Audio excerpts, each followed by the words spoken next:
आज हम बात करने वाले हैं भागीरथी केमिकल एंड इंडस्ट्री के बारे में।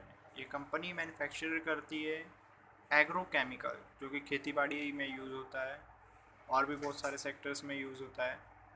और भी जान लेते हैं कंपनी के बारे में। कंपनी का मार्केट कैप 527 करोड़ रुपीज़ का है। अभी जो करंट प्राइस चल रहा है मार्केट में इस कंपनी का, वो 634 रुपीज़ है पर शेयर। पीई कंपनी का 19 है। बुक वैल्यू कंपनी का 188 रुपीज़ है। आरओसीई कंपनी ने इस साल जनरेट किया 20.1% का। आरओई जनरेट किया इस साल कंपनी ने 15.9% का। डेब्ट टू इक्विटी कंपनी का 0.4 है। प्रॉफिट आफ्टर टैक्स कंपनी ने इस साल जनरेट किया 27.7 करोड़ का।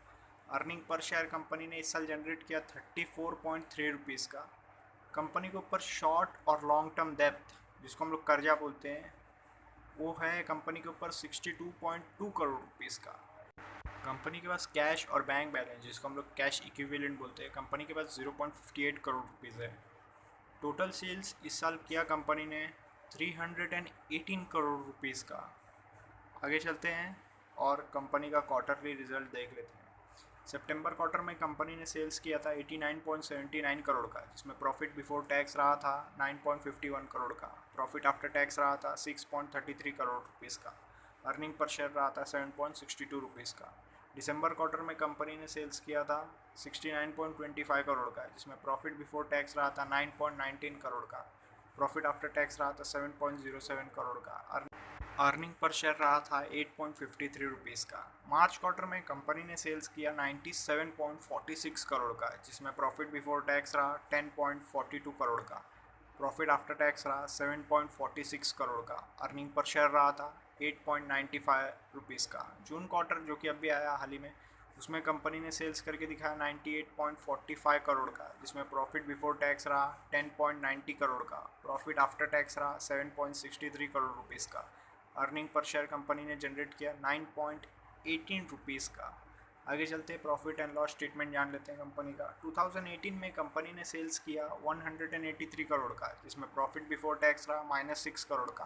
प्रॉफिट आफ्टर टैक्स रहा -1 करोड़ का। अर्निंग पर शेयर रहा -1.67 रुपीज़ का। 2019 में कंपनी ने सेल्स किया 384 करोड़ का, जिसमें प्रॉफिट बिफोर टैक्स रहा 29 करोड़ का। प्रॉफिट आफ्टर टैक्स रहा 18 करोड़ रुपीज़ का। अर्निंग पर शेयर रहा 22.01 रुपीज़ का। 2020 में कंपनी ने सेल्स किया 246 करोड़ का, जिसमें प्रॉफिट बिफोर टैक्स रहा 9 करोड़ रुपीज़ का। प्रॉफिट आफ्टर टैक्स रहा 7 करोड़ रुपीज़ का। अर्निंग पर शेयर रहा 7.83 रुपीज़ का। 2021 में कंपनी ने सेल्स किया 318 करोड़ का, जिसमें प्रॉफिट बिफोर टैक्स रहा 32 करोड़ रुपीज़ का। प्रॉफिट आफ्टर टैक्स रहा 23 करोड़ रुपीज़ का। अर्निंग पर शेयर कंपनी ने 2021 में जनरेट करके दिखाया लगभग 28.23 रुपीज़ का। आगे बढ़ते हैं और भी कंपनी के बारे में जान लेते हैं। प्रॉस देख लेते हैं कंपनी का। कंपनी से एक्सपेक्टेशन है कि आने वाली क्वार्टरली रिजल्ट बहुत अच्छा जनरेट करके देगी कंपनी ने पिछले 5 साल में प्रॉफिट में ग्रोथ ला के दिखाया है 50.40% का कंपाउंडेड एनुअल ग्रोथ रेट के हिसाब से। कंपनी ने पिछले 10 साल में एवरेज सेल्स में ग्रोथ ला के दिखाया है 19.30% के हिसाब से। आगे चलते हैं और रेशो जान लेते हैं कंपनी का। कंपाउंडेड सेल्स ग्रोथ रेशो देख लेते हैं। पिछले 10 साल का average compounded sales growth ratio है 18% का। पिछले 5 साल का 16% है। पिछले 3 साल का 20% का है। और आगे आने वाले साल का एस्टिमेट है कि 93% कंपाउंडेड सेल्स ग्रोथ होगा कंपनी का। कंपाउंडेड प्रॉफिट ग्रोथ देख लेते हैं।